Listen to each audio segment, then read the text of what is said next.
separate administration demand toroduna New Delhi da case on a kongjang junction kre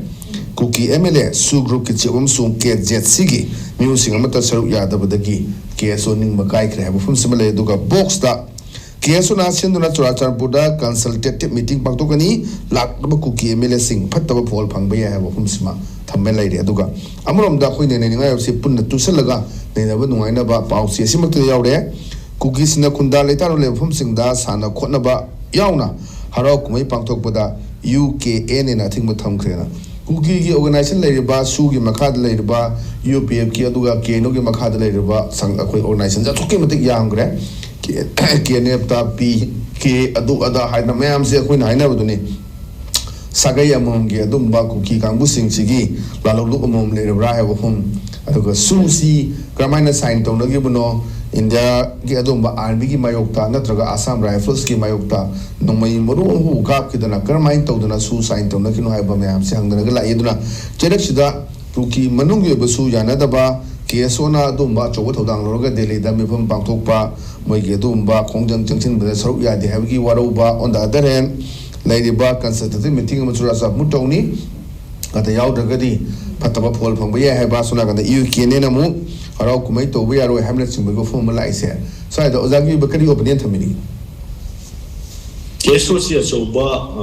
kuki yo ina dia soba thudang ama lawra lakpa matam ye mokoi gi kuki community go interest to organize namani so organization no we ga su tongan ba struggle me amma sanction organization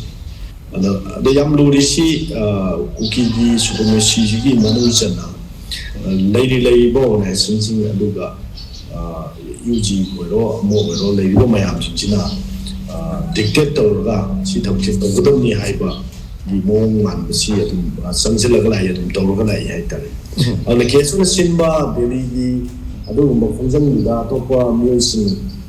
yaw gi deni yam yaw da ba de emere si yaw ya da ba ani to ba lu ki music yaw da ko ning ba kai kre hai ba gi masi box site ni yaw yu pause masina tai si gen mo yu marak ta su disunity amari le unity do khadana leibang amdre ha ni lai se ada su ko su yem da ro da sin to da kana ta yam sang abi lang si ga mari le na separate administration ma tal mo ni thamsi yam ku na to ra kre ada naga gi political gi movement si su yam sang ba se yang khai phajala ba tum ba movement ni aduga kuki singi separate administration as in around hierarchy wa pamma ni mo ni yam kuin mo homeland na magi mang kala agasu separate administration piu haidana yam kana takshila pali kui banate ana thoidona madu maram chada ba keno demand mo oi banina central government su tabagi keno du mapum du thoidona leite aduga makoina yana ba khara leiraga su agreement side to ni si pangdegeduni koji saurana koi lalu kun mengadu na katolo lipsi ya pun da UPN amadi keno anigi apun ba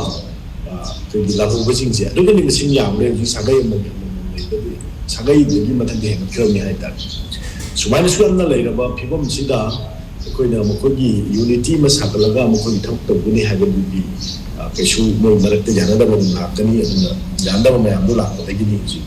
jana bang di wa punchen mo da di wa pom lai an mara maram sa da bada we da to ba demand sing da ko manage we to pili da late madu khallaga thabuk to bi tangai phat bom lai ar punna hinmin na musi sa na le min ram me ba Manipur gi